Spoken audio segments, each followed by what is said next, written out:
Welcome everybody to Generation Dan, the only podcast with a sore back that's got 2 more fucking years till retirement. I'm Atlas Novak. I'm your millennial. Who else is here with me? I'm Dino the Genetic Marvel, and I mowed the lawn yesterday, and every part of my body hurts. Yeah, that's buddy. just one of those things. Our guest today is Jay Acquino. Hey, what's up, Jay? How's it going? No, it's Jay Acquino. That's everything's good. I am also a millennial. So And Dino's only seen that word written, and I never pronounced it for him. So Correct. no, it's okay. It happens pretty often, and as a comedian, you just gotta work it. Like always have a joke. If someone says it wrong, actually, I have a joke where you can oh, it's actually Jay Aquino, but it doesn't sound like I'm correcting you, but I'm actually correcting you. It's fantastic.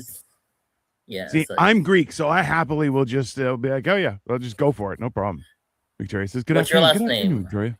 Bletsus, and Bletsus. So it's Greek and only 7 letters, and it is consistently mispronounced, misspelled, missed everything. Hence, Dino the Genetic Marvel.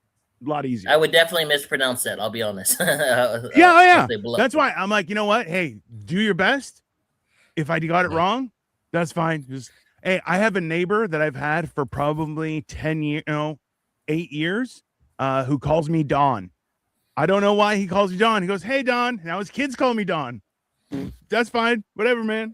At a certain point, are you just like, "Yep, I'm done. Cool. You beat me down enough." He was like, "Hey, I need somebody to sign off on my passport because you need somebody that you've known for longer than 2 years." And I'm like, "Oh yeah, that's cool. I could do that."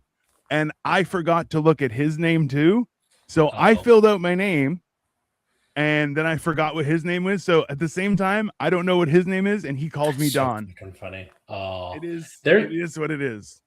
I will. Okay, well, the only name related stuff that'll be messed up is either people will mistake either Alex or Alice instead of Atlas. That's fine. That's understandable. Sure. It's not a very common name. The other way is they'll misspell my name Novak, which is the normal way to do it. Like BJ Novak is spelled Novak. But the most frustrating, or like Kim Novak, the actress in was that Vertigo that she's in, or Rear Window, some Hitchcock movie. But the most frustrating thing is when people reach out to me through email. You have to spell my name correctly to even contact me. And then in the email, they'll spell it incorrectly. Like, you already got it right once. Just do it again, So I have a coworker who, after I introduced myself, and oh, yeah, my name's Jay. And then, oh, what, do you have a middle name? And I was like, oh, yeah, it's Michael. And then she's like, oh, I like your middle name better. Can I just call you by your middle name? And I was like, I guess. No. And I thought maybe it's eventually revert back. No, it's been Michael for the last 9 years. So I've been so sometimes we've had other Michaels in the office have worked there, and she'll call out for Michael and she means me, and then the other Michael goes, no, I meant the other Michael, Jay. It's like, what? I feel like you can really make that into an experience for people. Just like shenanigans, all that entire thing. A great story. Okay, when you have a space with multiple people with the same name, like I had a friend group in college with 2 Alvins, so we had to give a nickname to one of them. So one of the Alvins became Root Beer because his last name started with a W, A-N-W, Root Beer. That made sense. Or in one of my classes this year, I have 2 Brandons. So both Brandons get a nickname of something. I'm not going to say what their nicknames are because I don't want to give it away, but they're it's blank Brandon. So this Brandon has this thing about him, and the other Brandon has this thing about him. And they're like, "Mister, why do you call me that if the other Brandon's not here?" I'm like, it's just kind of the way I address you now. And the best part is it's caught on. Other kids are calling now. And I'm like, all right, this is cool. So Victoria says Vertigo, yes, was the answer. Jim says, "Good morning, young whippersnappers." The boomer is in the chat. Welcome, Jim. What's up, Jim? Victoria says, "At work, we have a young Matthew and an old Matthew." There you go. Yeah.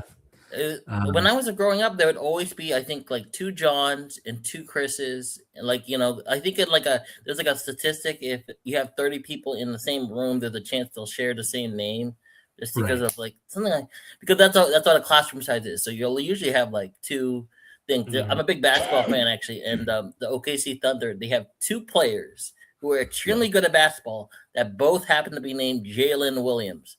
They're spelled differently. First and last name. Oh my god. Yeah, but like it's like okay, who gets to be Jalen? I guess the better guy. No, what they've decided is one is J Will, which is their tall center, and then their strong, good small forward is named J Dub, which is not easier, but it's just like, oh, this is the nicknames that we have. J Will, J Dub. Yeah, or like I have two girls who share the same name in a different class, and one is the nick, like one you use the shortened version of it, one you use the full name, and they also sit across the room from each other on purpose, just to be like, if I'm facing this way, I'm talking to this one. If I'm facing this way, I'm talking to the other one.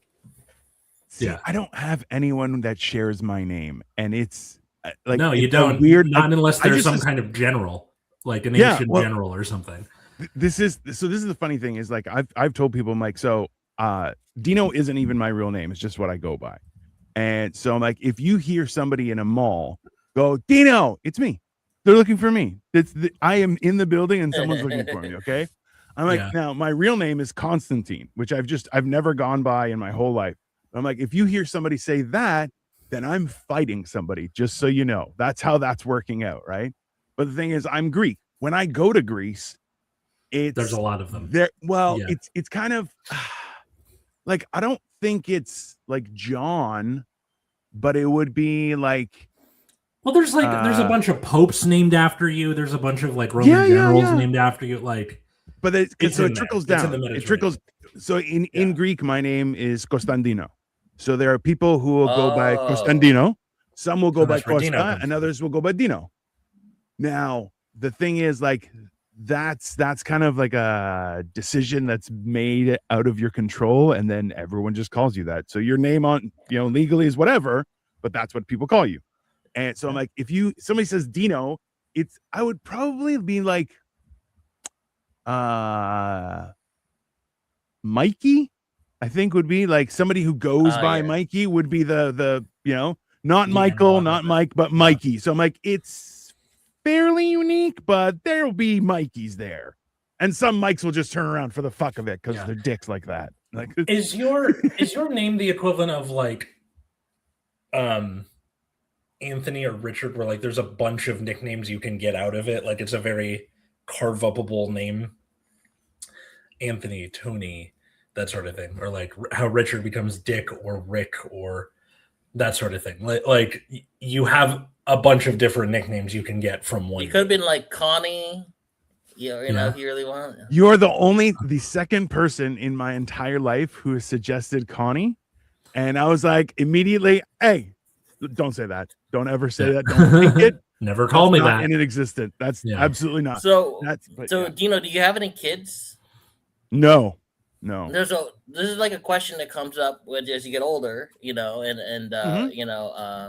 if you have kids, would you give your kid your name, especially if you don't like your name? Like, I don't like the name Jay, so I would not give a boy the name Jay, but I do think the name Jay for a female is really great. So I would give my daughter the name Jay if I had a partner that agreed with that. But the boy named Jay doesn't work, but the name Jay with a E is really cute. So I like that name. But the boy name, no, it's kind of like everyone always thinks it's short for something, and then it's a constant struggle in your life. That's for me personally. Yeah. It's not short for James or anything, or no, it's just Jay. So it's just Jay. Yeah. Yeah. Technically, I could name a kid Jason, and I could call him Jay, and then it's like, oh, hey, you're Jay. But yeah. Would you give your kid name Constantino? I would. So here's the thing: is like,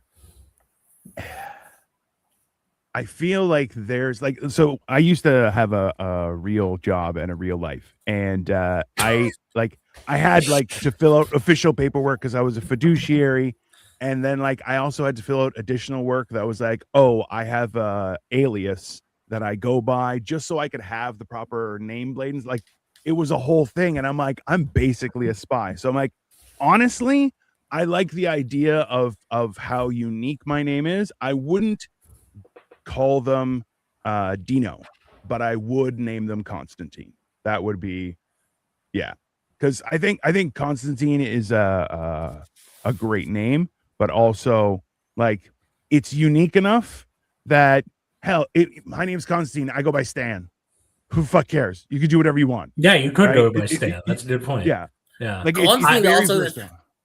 Constantine's also pretty cool because it's actually a comic book character now. It's been a comic book character for the last like 30 years, but it's like you could be it's like that's the last name, but it's still cool now because there's a comic character based on it. That's my wife. She's like, I think Constantine is an awesome name. I feel like you are going to expel demons when you're called. Yeah, see, there we go. There we go. It's 100%. I'm like, I tried. I was joining a organization, and my buddy's like, you should go by your real name because it's fancier, and this is kind of a fancy thing. And I'm like, cool. I tried for 10 minutes and thought I was gonna have a stroke. And I'm like, you know what? Just everybody call me Dino. It's fine. Just that's fine. Just do that. I'm like, I don't exist. I'm not a real person. I can't do this. It's too much. I was talking to a previous guest and friend of the show, Mary Kennedy, who does substitute teaching on the side, and she said that she uses her husband's name in the everybody call me Miss whatever I'm not going to say the name, but just so kids don't go look her up on the internet, because Mary's a pretty common name, so it's hard to track that down. But in my case, I don't think I would give my kid the same name because I already have a last name. That's already getting passed on anyway. And it's not like I'm you don't want to give him two problems. He's going to have one problem with the last exactly. name. I hated my name as a child. I love pretty much everyone gets their last name though. It's not the thing is you're giving a name. It's like you're giving a name, you're giving let's say Atlas, I think you're a very accomplished person. You are giving them the responsibility of what you've done in your life. That's another thing you're doing. And it can be a good thing. They're their own person. So I think they should have the opportunity to do whatever it is they want to do with. And it doesn't really affect things. Like Barack Obama is actually a Barack Obama Jr. His dad was named Barack Hussein Obama as well. So it doesn't really, no one really thinks about that. That still doesn't change my reason for that. Also, we're almost 15 minutes not talking about the actual episode topic. Oh, it's coming. Don't worry. That's fine. It's coming. So here's the question though. Would you go so far as George Foreman where everyone is George? That's it. That's everyone's crazy. Just George, Georgina, and everybody. I like that. See, I can understand my in my family, all of my brother and sister. It's only three people, but my brother and sister have the first name J. So it's not J, but first initial J. So it's John, Jay, and Jenny. So it's a nice, very. That's usually either a certain archetype of family. One of obviously not your family, but for white people, when they do that, they're trash. No, hey.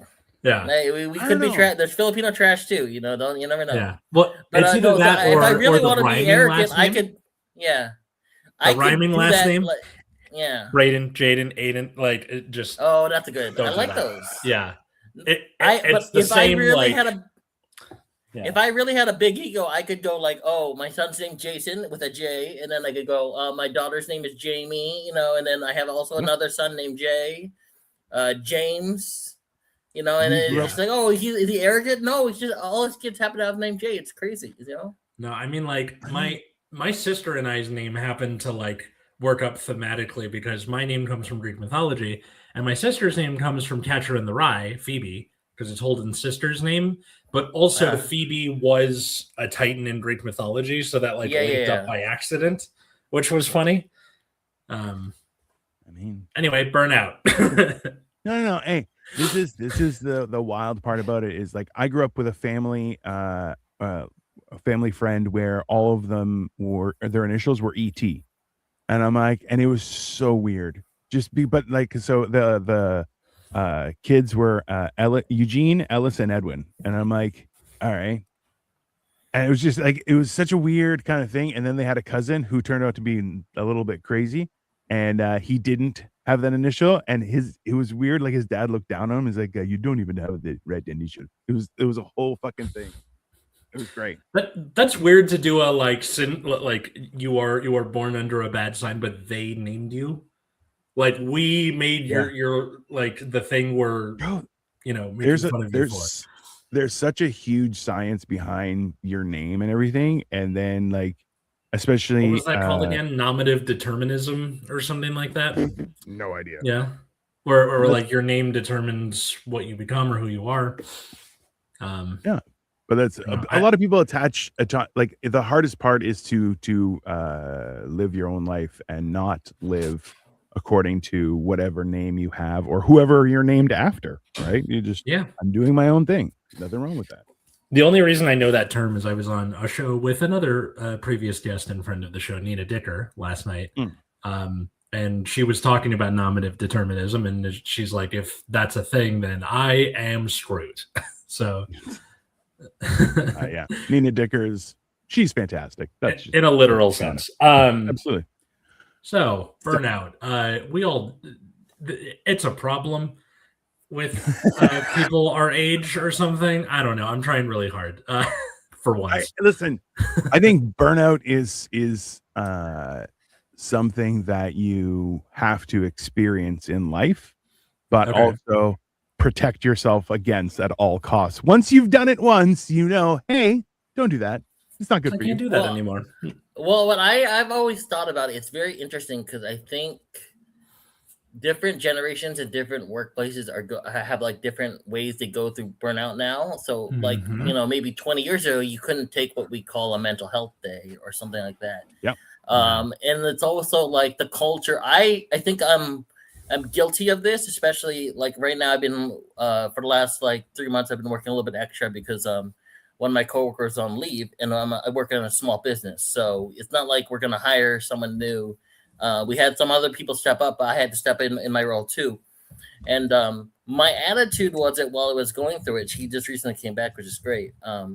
But like my attitude towards it was like, oh, let's just keep working. Like I've worked long enough where I know like, oh, this is my threshold where I'm really gonna break down and whatnot. And if I can get to right above it, right below it, not right above it, right below it, I'll be fine as long as I know I'm at that level. And then like I was maintaining that for a while, and then not till my coworker came back that I realized, oh well, that was not healthy. But also like I could have done that for a period of time, and that's something I learned within like growing up as a millennial. That's kind of like as an athlete too. It's like you have like an injury, you kind of like, oh, I'll keep fighting through it, and I know when it's gonna get worse. Yeah. But it's something different now. Younger generations, not like in a negative way, but you can just tell it's a different attitude. I don't know if that's bad or good, but it's just something you feel interacting with different folks. It's just like they just have a different interpretation of things, and it's like especially like as comedians, it's like for me, if I'm healthy, my attitude is even if I'm having a bad day, I have to do a show. If I book myself because I said I was going to go there. And like, it's very unprofessional to not avail yourself if you're able to. But other comedians, they have like they go, oh, I'm having a rough day, and they'll head up the host, especially if it's a smaller show. And it's like, well, that's not fair to the other person too. It's like there's a responsibility you carry, and your name has value, especially in this world in terms of like things that you've accomplished. Like, I don't want the name Jay Acquino to be synonymous with being lazy or being flake. Just there's the connection from us talking about names. I mean I have never, if I've signed up for a show, I have never like backed out of it barring some sort of family emergency. Like there's a thing you hear about with comedians or just any actors called stage health, which is if you are sick, your body will be like, I will give you just enough adrenaline to go up and stop vomiting and shitting and having a fever long enough to do your set so you can go home and vomit and shit and have a fever until you're done. And I think Patton Oswalt has like a bit about it where he like, I took just enough drugs to make sure it was fine, and then somebody booed him once and it immediately turned back on. The stage health was like, fuck you, I'm gone. And I've never had that. I've never had the like somebody booing you, not even in like boo, but just like boo, you suck. Like very sort of matter of fact. And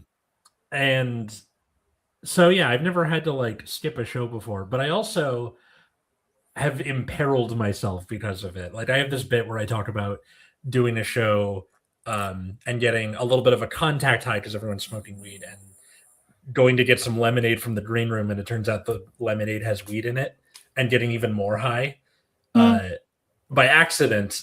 But just the sort of thing where like maybe if I was smarter or read the label, I wouldn't have done that to myself, but I still did. Like I have this voice recording even to this day where like you can like hear it like when I'm sober or at least kind of sober, and then like when it hits in the middle of the set, and I'm like, holy shit. Awesome. So yeah, I don't think I have that kind of burnout. But like you've been on shows nowadays, like yeah. That what? You've been on shows where people, it's like, but so and so dropped out, and then you can tell the host was like, "Oh, yeah, they kind of sometimes drop out, yeah." And it's like it's not a generational thing necessarily, but it also does have a generational aspect to it in terms of like the reasons why. I think at least, right? I just interacting with people with different, this is gonna. I'm sounding like a really old millennial now, but it's like There's like a responsibility there.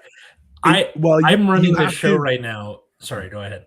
Yeah. No, I was gonna say there's ways of handling stuff, right? So say, hey, I can't come. And if they've done that before, like if I can't go, I'm gonna explain to you exactly what's happening. That's the reason why I can't. And I'm saying, hey, listen, life happens. I'm so sorry. And I'll be like, hey, I already called XYZ person. They are available if you're interested. I haven't guaranteed them a spot. I just told you because I don't know what you're looking for. But if you want, they will step in. And that way you're not like, I'll try and do that. But I'm like, if I can't go, I can't go. Yeah. But, if you just know, like I've seen no shows, no call, no nothing. And then walk in at another one and go, hey, can I get on stage? Be like, hey, man, you'll go fuck yourself. Right. That's immediately. There was like I ran a show last night, and we were originally going to have 4 comics, and one of them told me he's like I'm filming like somebody was filming in San Diego that night, but he told me that a week in advance, like a good boy, like allowed me to I was going to go find another comic, and I was like, why don't I just take his time and like give everybody more time, and it turned out to be really great. So no shade to that person. I'm going to have them back in the future. That's not their fault. There seems to be like a thing with younger generations, or at the very least, my parents and my sister, where if they're going to be late or can't do something, they don't tell you that until it's too late to do something about it. I hate that. And like my students, especially, if you happen to come across this, it's easier to get an extension if you tell me you have a problem before the due date than after. Yeah. Joey says weed isn't everything. Be careful. I had this one chick, 2 chicks go to the ER on my edibles. That's fair. Put your hands together for the very funny, hey buddy, what's your name? Atlas Novak. That happens a lot. Yeah. Dino bringing the no call, no show, one-time rule from his corporate world into the comedy world. Absolutely. I think people need to be held to a higher account. That's my personal opinion. No, and you know what? Because I'm not saying you can't be sick and shit can't happen. That's life. Yeah. But you're an adult, make the call as best you can, because that's a responsible thing to do. And even if you can't call, if you say, hey, listen, I can't come, I gotta go, that's also part of life. But you call, hey, I'm so sorry about that. This is my house just burned down. I have bigger problems. Or I don't. The show I was on with you where I was late to it because I had the time wrong because I'm an idiot. But you still let me go up at the end, where you're just like, I'm just gonna staple you to the end of the show. Well, no, first, if someone else produces the show, my general attitude is whatever makes the show better, it's fine. My personal, when I've run shows, I was running a show in Orange County, and I had this person who was like, oh, I think I might be a little late, and I think I might be a little late. I'm not going to be able to make it, and it's like, well, just tell me, because I've done this various times, because if you have a show in Orange County, you book people in LA, it's like, oh, there's traffic, etc., which is, but anyways, It's like, oh, you know what? I'm pretty good. I think I'm okay comedian. I'll do an extra 10 minutes, throw it in there. If we just everyone does a little bit more, everyone wins, and then you get to go up too. Yeah. But in general, it's like a culture of community, and when you're doing that, it's like it's because your show's not just about you performing. You're the person putting on the show in order to entertain the audience that they're doing. It's also they're trying to put on a show because they're trying to build themselves up as a producer, as a comedian themselves. So like but like when you're thinking in those terms, you're not thinking about necessarily other people.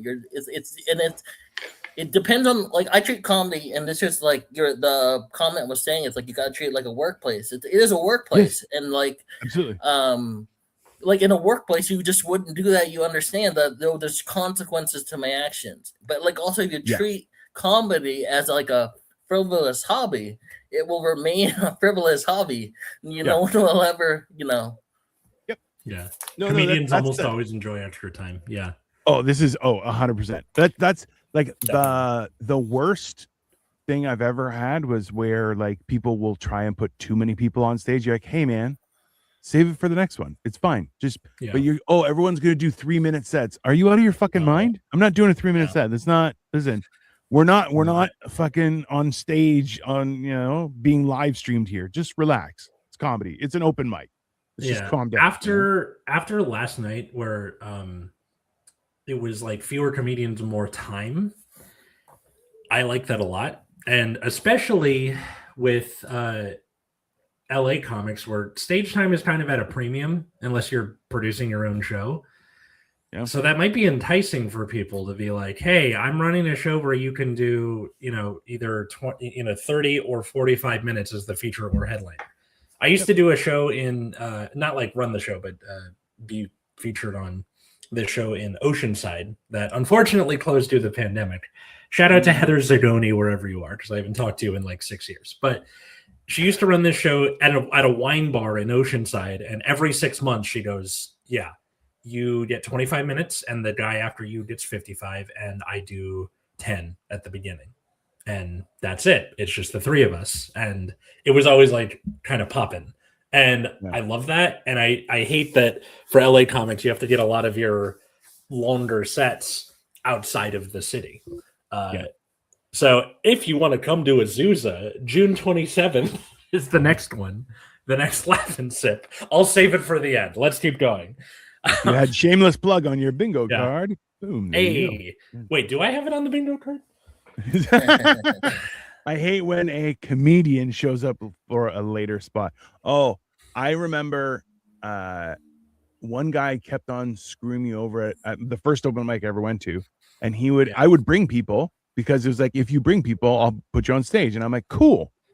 Me being thinking like, hey man, I'll go up whenever, after the important people are gone. That's fair. I'm new. I understand that. And then you'll throw me up and I'll stay for a couple more and then fuck off. Cool. No, I'm going to go dead fucking last until there's no goddamn audience but the people I brought. And I was like, okay. And then I was producing a show and he's like, hey, can I jump on? I'm like, oh yeah, I can put you on the list. He goes, no. Can I just jump on right now? I'm like, oh, no. You other people have been waiting. So they get to go up. And he's like, yeah, but I want to go on right now. I'm like, I'll put you on the list, man. It's cool. If you're here, great. If you're not, that's okay. We'll just shut it down. It's fine. And he was just like, oh, do you know who I am? And I'm like, I know exactly who you are, and I don't care. It doesn't make a difference to me. That's very like, it's a job. If you're not making the audience laugh, if you're not doing that kind of stuff, you didn't do your job right? Like, and I'm not saying that's all your responsibility, but hey man, if I saw, like, I've seen comics where the audience turns on them and they're like, you know what? And I'm like, I've seen you recover from this. I've seen you do it a million times. It's part of the profession. And they're like, you know what? Fuck this place. Fuck you. Fuck. And you're just like, man, listen, that's not cool. You fucked over everyone else's night, It's a job, right? Yeah. If you don't do your job well, which happens, failures happen. Yeah. That's how you learn. But if you purposefully fucking, I saw a guy go, man, I killed it. I'm like, you walked half of the audience. He's like, yeah, it was awesome. I'm like, no, that's not how that works. Sorry. I burned out the audience. It's great. No. Yeah. I wanted to also talk about like the burnout we've experienced in non-comedy spaces, because non-comics also listen to this show. So Jay, have you ever like worked jobs where you're just like, I'm done with this and fuck all of you? So I've never been. That's the thing. I've been fired from jobs, but I've never quit a job because I've been burnt out. I've always stuck around. My first job, I worked at SeaWorld, and I remember, it's cool because I was going to college after I had worked, and I was working there part time. It was my first job. I was like maybe 20 at the end of it, right. So I worked there from 18 to 20, and then like my last day, I was kind of like, oh, actually. Anything that happens, it doesn't matter because I'm getting paid anyway. So, and I mean, as many people as they want can go in the show. There's a piece of trash. Okay, I guess today I'm not going to go above it. I'm just going to let it go. And then I remember there's one person, I closed the show right on them because it was like my last thing. They used to have this thing. I don't know if they still do, called the 4D Theater, and it showed Elmo, and you put on the 3D glasses.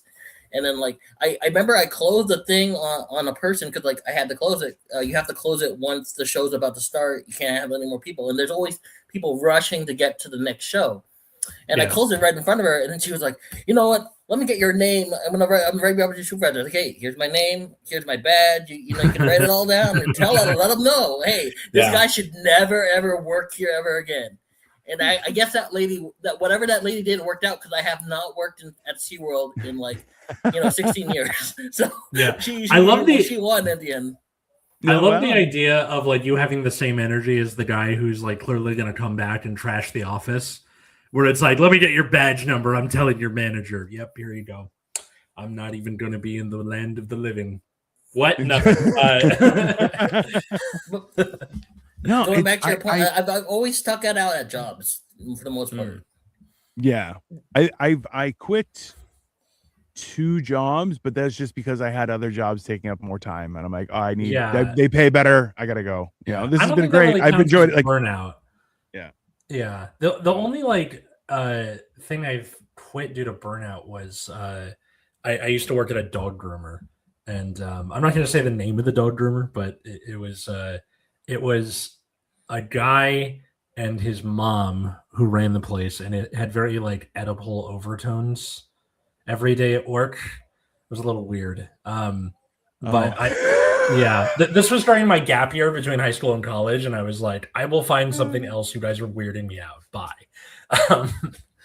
Edible overdone. I thought you were talking about when we were talking about edible. Oh, that sounds fun. No. Edible. Yeah. I had the same experience, Jay. I was just like, no, that's not. That's obviously nothing happened, but it was just like, this is weirding me out. I'm like, how do you know you stopped working there? Because something could have happened. You don't know. The establishment is still there because it was in my mom's neighborhood. So anytime I go visit her, I'll like go by it and be like, okay, it's still alive, so it's still a business. Still alive. Listen, summer's coming. You're gonna have some time off. You can get a new camera, maybe have just do a little spy work. You need hobbies during the summertime. I'm good. If I'm gonna do anything in the summer that has to do with my mom's neighborhood, it's gonna be like what I described before, Jay. There is a retail space in my mom's neighborhood that never stays open for longer than 6 months. It always goes out of business and becomes a new thing. And I told my mom, tell me the next time it gets rented so I can put on a Grim Reaper costume and go in and just be like, you bought a cursed retail space, and then leave. Okay. The clock has begun. What? So if you I'm assuming it's just a halfway joke, but if you did that, would you make content out of it? Like you'd probably record your I'd probably just like stick my right now there's not really anything, there's nothing there, and across the street from it is a business park they're tearing down and turning into apartments, and my mom is not happy about it. She's like, all the people are gonna bring their cars. I'm like, Mom, you are next to a rail line. Not all of them are gonna bring their cars, I bet. Also, you live in a pretty bikeable area, so I don't think it's gonna be like immediately all cars all the time. There's a person out there who just said, hey, there's a building go up. They're going to need more food spaces. I'm going to open up something again. Yes, and I will be there with the Grim Reaper costume for when that moment arises. you should give them like a calendar, but it only is the next 6 months, and be like, hey, you guys are gonna need this, not much else. That's very like Beetlejuice energy. I like it. That's yeah. And I feel like you should trip coming into the place and just be like, oh, sorry guys, I've been here a lot. I wanted to give you a calendar. This is what you need. I wish you the best. No, I think if I'm gonna get like me tripping and handing the calendar, I need somebody else with the camera. Yes. I'm gonna need somebody else to be like go in there before me. Usually it's a restaurant. It's been like a nail salon and a couple things like that a couple times, but it's almost always a restaurant. And just sit down and be like, okay, I'm recording the door in 30 seconds. Come in. Like I need one of those, I think. Yeah. You need sometimes what they call partner in crime. Yeah. Sometimes I go into Ralph or Vaunt and I forget which one I'm in. So I'm like, oh, which one is that? If you go into that restaurant, that food place, you're like, oh, this is the nail salon? Oh no, it's the restaurant. Shoot, I forgot. Yeah. Is this the sushi place? No, it's a pizza place. It's the nail salon. It's the Chipotle knockoff. What are you again? Like Jim Eaton says, when cremation workers get burned out, it's always bad. It's always bad. Jesus. That's good. Yeah. All right, put me in. Horrible. I feel like there's a lot to be experienced in burnout. Like I think there's like so many different reasons for it that I think that's the smartest thing to do is if you stop enjoying what you're doing, you just leave. Just hey, I gotta go find something else. That's something I do have to give Gen Z props for is like a lot of them are like, you're quitting your job with not another one lined up. They're like, fuck this place. This sucks. I'm leaving. And I think because like millennials, we value stability a lot due to, coming up during like you come out of college during the recession or in the immediate after part, or for the oldest Gen Z, youngest millennials is like right before Trump happens. It's just like a shitty time to be alive and an adult. So I think a lot of them are just like any job I can have that I can hang on to would be good.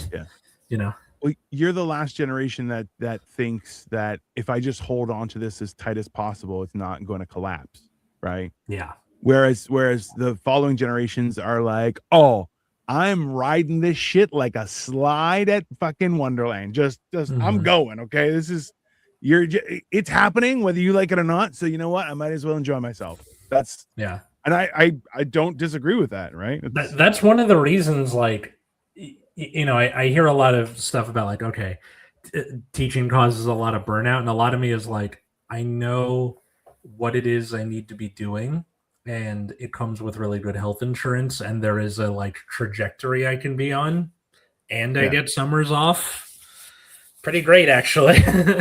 Well, going back, with your teacher, it's kind of blends into like my career, which is I work at a nonprofit. So there's a lot of nonprofit related burnout because people who work in that space, they're working in that space specifically to work in that community or work in that type of field. So there's a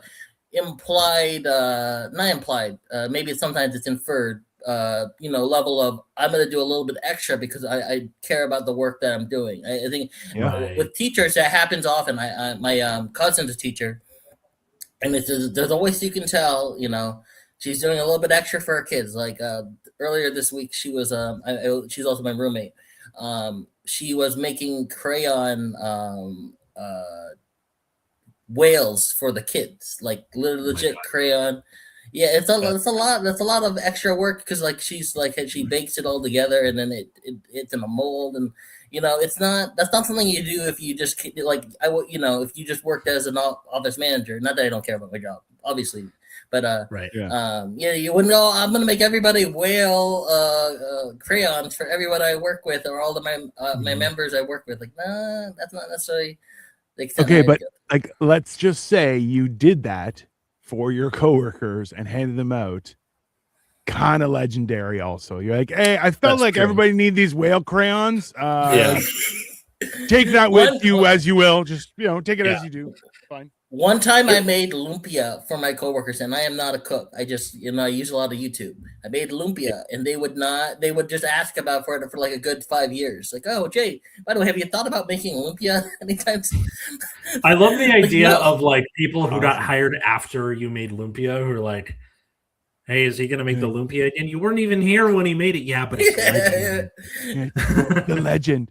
Jim says, I stayed at my last job for 25 years, wanted to quit often. Oh, definitely. I feel that's the worst part is when you know how the sausage is made, you're like, I don't want this sausage. Go fuck yourself. Like, it's just, you get to a point where you're just fed up, right? Mm-hmm. And especially if you, when you see behind the curtain and you're just like, it just never, like I used to be a financial planner.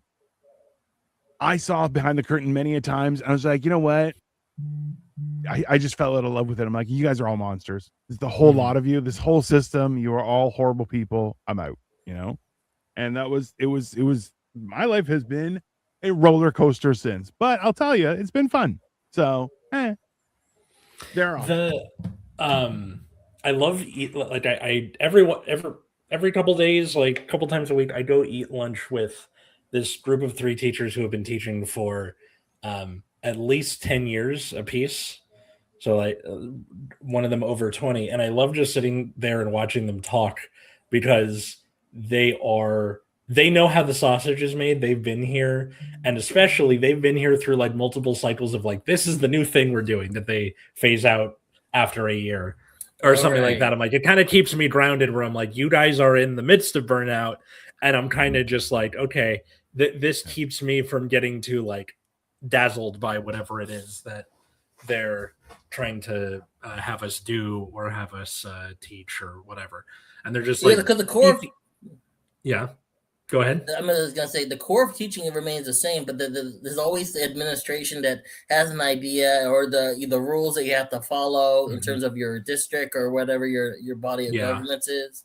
That changes, but the core of teaching doesn't change. So as long as you enjoy that, that's great. Yeah. And then the other stuff is like it's like extra work. It's like the traveling part of it. Like I have to, not traveling, but like just the extra stuff that they make you do that's not teaching necessarily if you have to implement this test or and they're like they said if you hate something that they're making you do, like wait a year, it'll probably get phased out.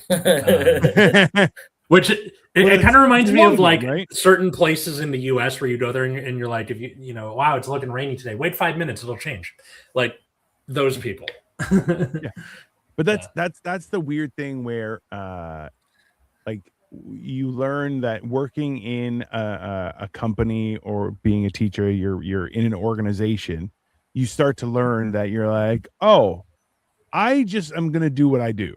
I don't really care about the rest. If you're like, oh, this is our new thing, I don't care.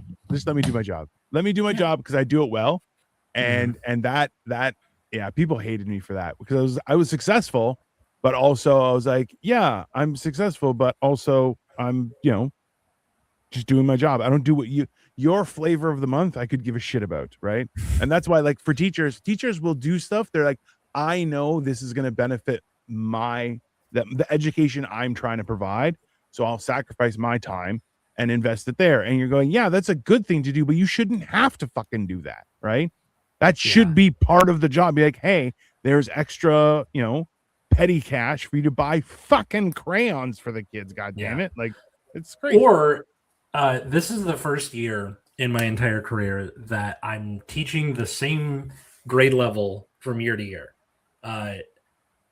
Going from like one year to the next, I've always had at least one new grade that I've had to teach and start from scratch. And finally, I have something to work off of from one year to the next. And I'm ecstatic about it. And I think that's like one of the good things about being in teaching is you can be like, all right, getting the worksheet from 1997, changing the year at the top. And like that does so much, like just having the infrastructure of being around long enough to then make use of it in. It's also the internal infrastructure you have personally. It's like, I understand how this job works. That's a lot of times when people stay when they should leave in terms of a job. It's like, I understand like what this job expects of me too.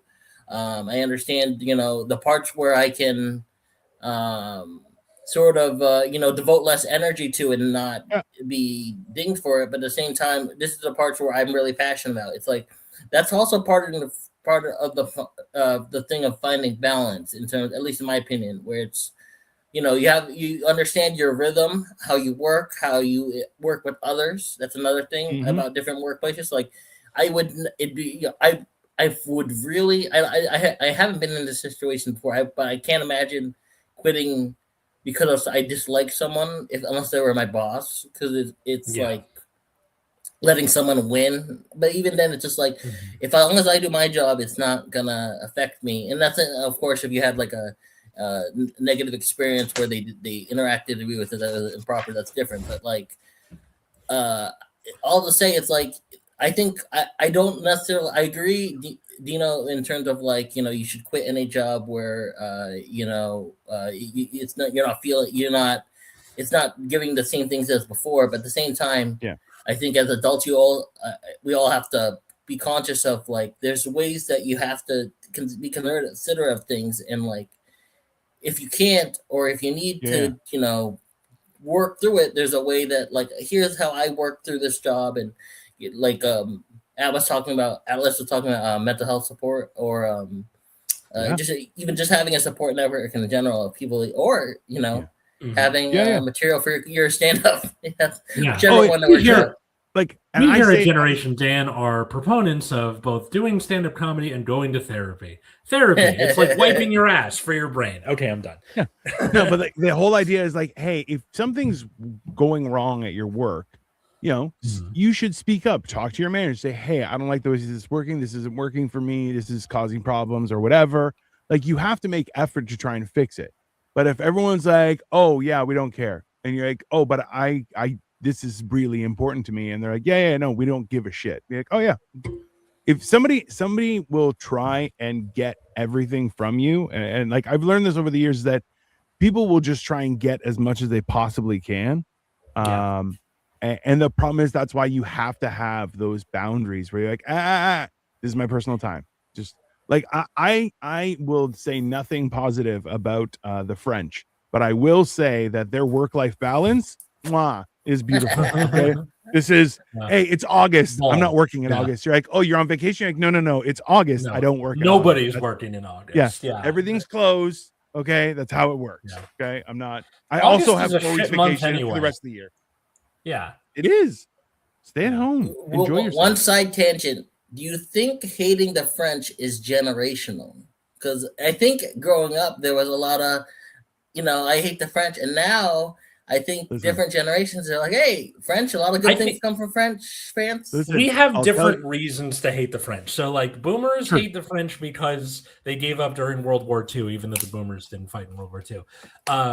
And then, like, for, millennials and kind of Xers, actually, no, more Xers, I think, is the Iraq War, like, freedom fries bullshit. You remember that? And then...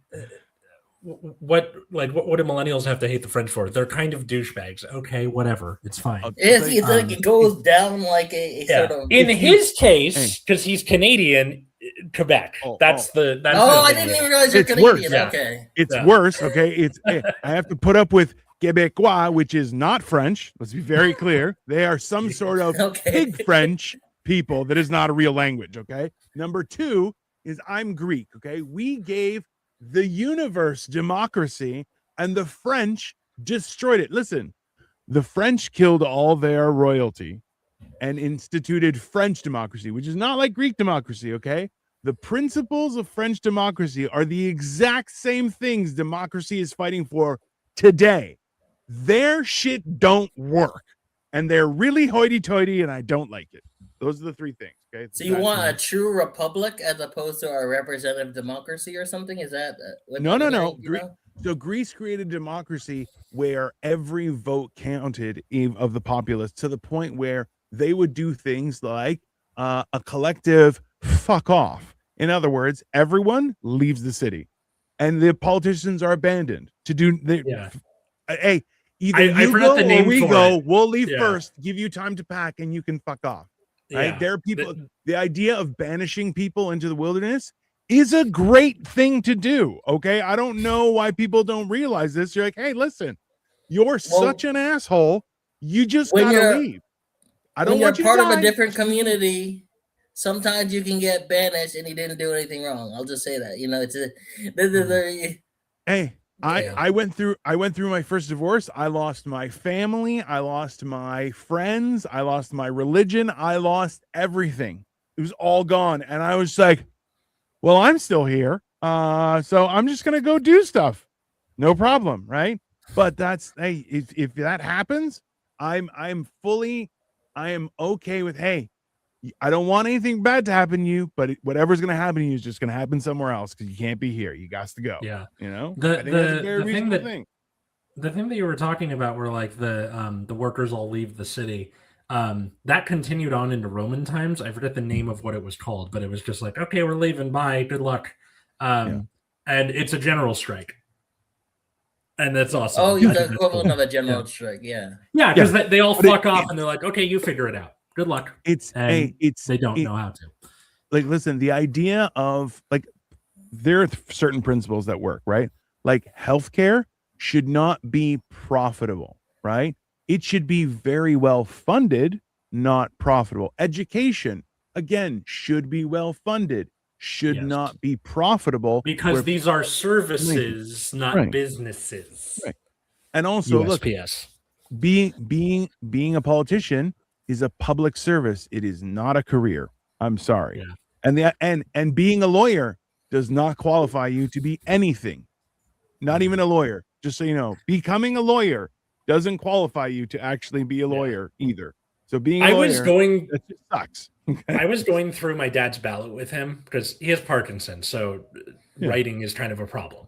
So we're sitting there going through the ballot together, and it's so weird that the way to identify people on the ballot is either their party, which is like, okay, it's become a team sport at this point, or it says their job. What does that mean? Where it's just like, all right, this person's a lawyer. I'm like, that doesn't say anything about like their, to be fair, platform they give you a voter guide on each of the. The voter guide is always like a month and a half out of date, though. That's the problem. So you got to go look up like, okay, I look up like about 4 or 5 different like progressive voter guides, and I sit there and go, okay, where's the like common threads between them all? I think the state. Yeah. No, in the state of California, they do give you like a supplementary voter guide that they give you on like that's like a very it's to my experience the most nonpartisan ratings of different situations. Here's the pros and cons. Here's how people they do, but they print it like so far ahead that by the time it gets to you, things have changed. That's the problem that I have with you mean their opinions and their stands have changed as opposed to who's there. I'm noticing a general trend on Dino and democracy. Hey, I listen, I believe that workplaces, when they hit a certain point, they should all have healthcare for free and also a fight club in the basement. That's just my opinion. Listen, sometimes fight club is optional. Don't talk about it. Yeah. Listen, hey, the idea of people being capable is important to me, and I think that it is sometimes you can't have a discussion. We got to throw hands, and I think that should be allowed. Listen, and I'm not saying just willy-nilly punching people like animals. No, you need a head guard, you need teeth. No one's gonna ruin their veneers. Okay, you can have gloves, and we're just gonna throw a couple shots, and then we're gonna say, hey, listen, just calm down. Okay, everybody, listen, we blew off some steam. I'm gonna relax. My general stance is, I have opinions on how I think the world should work based off, my current understanding and what I think would work best. But I also think like the people kind of got a say in like how it goes too. So like I have an ideal in how if I would operate the world. One of the things is I've never owned a gun. I would never own a gun. So my stance is I would ban all guns. That's a position that doesn't work in a modern American society because of the conception that we have towards firearms, which is not great, but it's just sort of like something you have to accept. I can't change the opinions of those folks. And so like, I think in my terms of a democracy, I do have my beliefs, but it's like, I'm very cognizant of like, okay, we're not going to get all the way there in terms of like, healthcare and everything like that. Just because there's, I mean, a lot of times it's because people don't care about other different communities. It's like I want my community to have this stuff. I'll give my community the best possible. But if it goes to another community, hey, health. I don't like that. But that's the weird thing is that like there's a certain qualifying factor, I think, with that idea of, hey, you know what? At this point, I guess everyone's on board, so let's just do it. Versus as opposed to fighting because your principles are right, but that will burn you out because you're fighting a lost cause and you're just kind of going, okay, so what do I do here? Right. And I think that's like there, it's not giving up because like, hey, like you just said, you have your principles, I have my principles. There's nothing wrong with us having our own principles, but knowing full well that I don't have to involve that in my work life or XYZ. Is it possible? What if your representative though is Manny Pacquiao? That happened in the Filipino community. So like, I can't just go, hey, let's. I disagree with you, sir. Let's have a fight. Let's see who wins. Oh, it's. I guess banning gay people is okay because Manny Pacquiao beat Jay Acquino up, and it was just how it went. Well, because like I think what people don't seem to internalize is that like the world keeps going, so even if you lose, you can still like pick yourself up and try and do it, or even better, bully your representatives into the policy positions you want. And when I say bully, I don't mean like Molotov cocktails necessarily for legal reasons, but also like just call their office over and over and curse them out. You are within your rights as a citizen to do that. Different generations have different things of bullying. That's why you had to clarify it, because the bullying nowadays it's not something I would do. Maybe because I'm lazy, but also because like I don't. It's not my way of working in the world. Like, I tell my seniors. Go ahead. Sorry. Yeah. No, I was just gonna say, it's like, hey, I think bullying has a certain place in the universe, but holding your political representative accountable and challenging them on their perspective is better in the long run, because like realistically, politicians are surrounded by people that may not have the best interests of their constituents in mind, right? That's and I don't say that in directed at anyone in general. Is sometimes you have what is it? The guys, the lobbyists, right, will have their own interests that they're in mind, and you're going, that's why it's hearing from their community and saying, hey, you said you wanted this. I don't agree with that. Can you explain to me why that? Because I voted for you, and I want to know why you're saying that when you said this before. Tell me. Yeah, that's a reasonable thing. The people in Utah who are fighting against Kevin O'Leary's like data center in the middle of the desert that's probably going to like destroy the ecosystem. That's bullying their politicians to be going to like city council meetings and yelling shame like it's Game of Thrones over and over and over again, because like, that's the social contract. You can go to city council meetings and tell them to fuck themselves. Yes. Because you're burnt out. The bullying I'm disagreeing with is like there's also a contingent about like visiting people's homes. Yeah, don't do that. Like, it's just like there's just like there's a fine line if you don't tell people what's right and what's wrong, or if you don't have your own like threshold. You all think you're all on the same page, and that's like where populism comes in, where it's like there's a populist reaction in terms of like here's how we help out people of different groups, but then there's like an overreaction. Oh, let's go kill these people, and then there's an underreaction. Like, okay, let's write a strongly worded letter. We gotta bump it up from strongly worded letter, but bump it down from let's kill them. That's my opinion. I mean, amongst comedians, people really love it when people get shot in comedian thing. It's not something I agree with. I'm just saying, what you're looking for is a happy medium. Such as exile. It's it's an exile. Just, hey, you gotta go. I'm telling you, the Greeks knew what we were doing. Okay, I feel like for a lot of the more like deserted parts of the country, you could start a cottage industry. Exiled because you're an asshole, come stay at my, hostel, hotel, whatever. I think you'd get booked up too quick. you'd get full really Maybe. fast. Like it would. Well, I mean, at a certain point, you have like, hey, man, there's a lot of you because a lot of you are assholes. We're gonna keep this moving. So, go like a few miles down the road.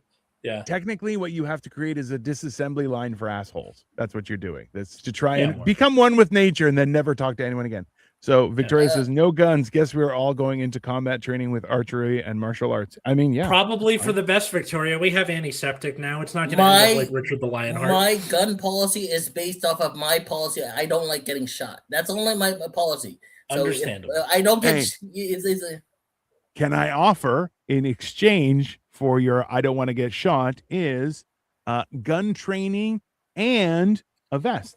Just saying, it could be, you could bedazzle it. There's things you could do for it. It may work. Just happy medium. No exile. Just, you can get shot in the head, right? And then like the arms. There are decorative hats that you can get. I've seen enough movies where it's like, oh man, like Iron Man's got this thing on, you just shoot it, and then all of a sudden it hits him, and it's like, of course he didn't have his eye slits open. I would totally like. I could see like a shitty early 2000s CGI thing where someone has a bulletproof vest and you follow the bullet and it goes like through the armpit and then hits all of the important organs and comes out. You made the bullet curve and it curved right around the vest, and then that's how it. I could very easily see them doing like PlayStation 1 graphic thing just to be like, we got him or whatever. I don't know. Honestly, all I can picture in my mind is a Mr. Bean sketch where he walks in front of a firing range. And he isn't hurt, but he has like random flasks and random pockets all over his body, and they caught all the bullets. And he's like, oh, "Who knew?" And just I mean, like 19 of them all over his body. When he got shot, because he had a speech in a metal glasses case in his breast pocket, and the guy shot him right there. Alcoholism makes you bulletproof. Going back to that previous comment, though, I want to say my point about gun control was not about actually what I want. It's that I accept, and I live in a society, unfortunately in America at least, where that is acceptable because that's where the public consensus is and probably will be over the course of my lifetime. It's like I'm not gonna spend, there's certain things I'll fight for gun control in terms of like less of this particular firearm and then more restrictive, but like I can't ban on guns. It's not going to happen within my lifetime. I'm pretty sure I can't. I don't think that's going to happen. You can't pull an Oda. You can't pull a like Oda Nobunaga, Toyotomi Hideyoshi, and be like, we're going to collect them all. That's not going to work. Well, this is the hard part, right? Is where who gets them? Military, okay. Police. What about the bad guys, right? Like, it's a very shitty situation. Don't get me wrong, but I'd rather be. Well, let's be honest. I'd rather be part of the problem than the solution. That's just my mind. Yeah. I have this face that goes with it. No one's expecting me to be all kindness and happy. It's just, it's not. Actually, I have the exact opposite problem. It's always like, this guy has never gotten in a fight in his life. This guy has never, this guy's not a part of any fight clubs at his work, unfortunately. So. Little do they know. Sometimes you just have to throw down. That's right. I mean, but I think overall, it's one of those things. We have to agree to disagree on some of these things too, and that's a part of the problem with like the threshold of it is like if you have if I disagree with you, I have to kill you, and then I write a strongly worded email. It's like a different I was always under the impression that's ridiculous, right? Like you can, if we have a difference of opinion, we can have a discussion. Maybe we'll both learn each other's sides. We can still not like it. That's okay. We can still also be friends. That is a completely reasonable. Hey, we have difference of opinions. Why? Because we're different people. That's just life, There's also the paradox of tolerance, which is like if you are tolerant of everybody to a fault, eventually the intolerant will overtake that. Like, hey man, let's hear the Nazi out. Don't do that. Well, that's why you have Jim out here. Is like bad guys have rights too. That's the first mistake. No, they don't. They're bad guys. They don't have rights or morals or principles. There you go. Immediately. No, but on your were you gonna say about I forgot what you're saying, but you're saying something about paradox of tolerance. Tolerance, yeah. I mean, I think tolerance. It's also it's about what I have like a friend that he's been very progressive, and he's been becoming more progressive. And then like we were talking the other day about like how could you associate with this person? This happened to be I think it's like we were talking about like wrestlers that happen to be conservatives. Like how could you like this wrestlers? Like, well, it's just like I imagine like most of these people are rich. Some of them will probably want to have lower taxes. So most of them, half of them will probably be Republicans. But then I was talking to him. I was like, my favorite coworkers also happens to be conservative. It's like, well, how can you that'd be your favorite? Well, because when we work together, it's really good. It's just that when we talk about politics, we disagree, which is fine. That's something that like I grew up with, and then that's kind of been lost over the time. It's kind of like, hey, if you don't agree with someone and there's a negative perspective, but like people, I don't know. I'm a little bit optimistic on that thing because like I used to work in campaigns. Like whole point of campaigns is people's opinions can change. You can talk to anybody long enough, and you can just even if you just move them a little, it's still you've made a little bit of a difference. That's how you, anyways. I got my dad to vote for Nithya Raman after 15 minutes of talking to him because he was like, "I don't like Karen Bass. What do I do?" And he's like, "And Spencer Pratt fucking sucks. So help me pick someone." And I'm like, "Okay, I technically like Ray the most, but she has like 5%, and jungle primaries are some bullshit. So let me introduce you to Nithya Raman. I got him to vote for her. So I actually like jungle primaries. I don't because it's like no, you can go first. That was it. Like, I just hate him. No, that's it. Because like in other systems, we had the 2-tier primary systems, and it's not. It's been like challenging. It's one of the ways that in California we've really changed things, where we've made it so that way the top 2 candidates can win, and then you move on to the general, and they continue a situation where you have like a legit, because California tends to generally go blue. So like in the Senate races, we've had 2 different types of progressives or liberals in the race, and then therefore you get to see like, is it conservative liberalism, is it progressive liberalism, and that type of thing. And it's like, well, you have 2 cases, and you really get to see which one gets to win out. So I can see Dino starting to fall asleep, so I'm just going to say ranked choice voting is the best. Jay, thank you so much for coming on Generation Dan. Where can people find and follow you and all that good stuff? I am on the Jay Acquino on all social media: Instagram, Twitter, X, TikTok, Facebook. I'm not really on Facebook, but the Instagram, Twitter, TikTok. Yeah. Cool. Thanks for watching the show. Follow us at Generation Dan wherever fine social medias are found. Follow me at Atlas Novak and all those places. I think my TikTok is shadow banned ? Every video that I put out doesn't get pushed on the For You page, but when I checked the like am I shadow banned thing, it doesn't say anything. Like it doesn't say anything's wrong, and my comments are still visible. So I don't know what the fuck is going on. I might make a new one. Who knows? Or check out my other show, Nexus at Night, that streams every Friday at 7 p.m. on YouTube Pacific time. How about you, Dino? Very nice. I am Dino the Genetic Marvel. I have started building more Lego and stuff. As you can see, they're right here with this Lamborghini. It's very exciting. Also, I have a bunch of shows and things happening. And also, Atlas, I wanted to let you know I voted for Spencer Pratt. So just, it's okay. Okay. Just a mail-in ballot. It's fine. Okay. I voted for Jared Bass. So we're all on different. What a ridiculous thing. Enjoy the rest of your Sunday, everyone. Have a good day, everybody. Bye. Bye.